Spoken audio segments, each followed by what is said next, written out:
আজকে আমি একটা নতুন ধরনের রেসিপি বানাবো। তার জন্য কালকে আমি আগে থেকে ছোলার ডাল ভিজিয়ে রেখেছিলাম।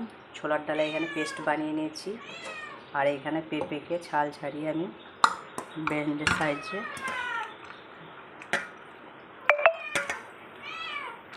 আলু কুচির মতো করে নিয়েছি, সরু সরু মিহি মিহি।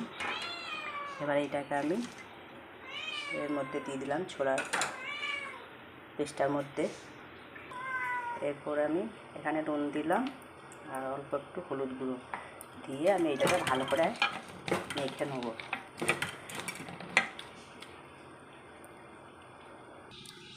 এদিকে আমি কড়াইয়ে গরম তেল বসিয়েছি।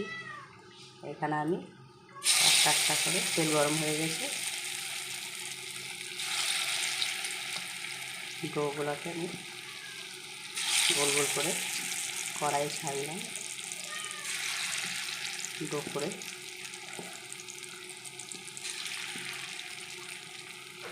সবগুলো একসঙ্গে কড়াইয়ে আমি ছেড়ে দিলাম ভাজার জন্য।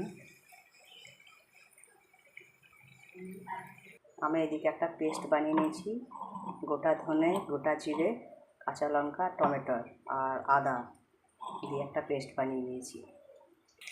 একটি ভাজা হয়ে গেছে, আমি উল্টে নিচ্ছি।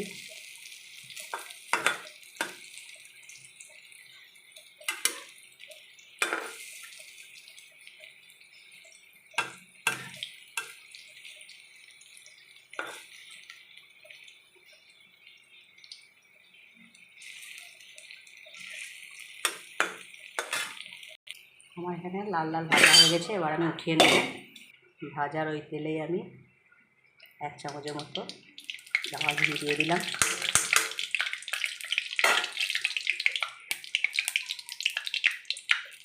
এলাচ, দারচিনি আর তেজপাতা দিয়ে দিলাম ফোড়নে। এরপরে বেটে রাখা পেস্ট আমি দিয়ে দিলাম। এখানে আমি স্বাদ মতো চিনি দিলাম, লঙ্কা গুঁড়ো, হলুদ গুঁড়ো, স্বাদ মতো নুন,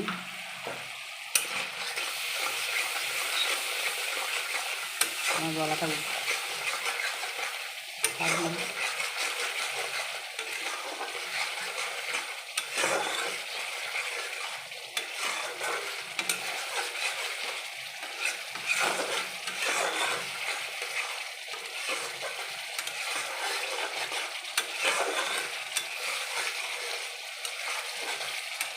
আমার বড়াটা ভুলোলো। স্বাদ মতো চিনি হবে না, কালার আনার জন্য, ব্যালেন্স ভালো ঠিকঠাক রাখার জন্য আমি একটু চিনি দিয়েছি।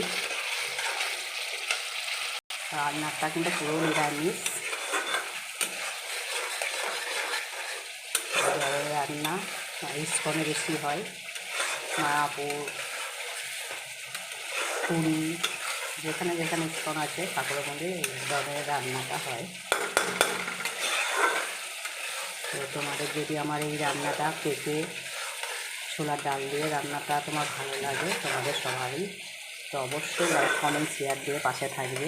পাশের বাটন বেলটা বাজিয়ে দেবে, যাতে নতুন কোনো ভিডিও বানালে সবারই প্রথমে তোমাদের কাছে চলে যায় নোটিফিকেশানটা। এরকম নতুন নতুন ভিডিও পেতে আমার পাশে থাকবে সবাই। আমার মশলাটা ভালো করে কষানো হয়ে গেছে, আবার আমি এখানে জল দিয়ে দিলাম।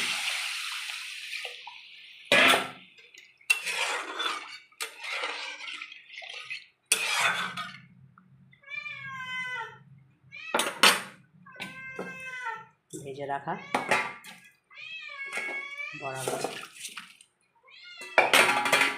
বড়াগুলো দিয়ে দিলাম। আমার ফুটে উঠেছে তরকারিটা, দেখো কত সুন্দর কালার এসছে, দেখতে কত সুন্দর লাগছে। কি হলো, তুই কাঁদছিস কেন? তরকারিটা হয়ে গেছে, আমি এবার নামিয়ে নেবো।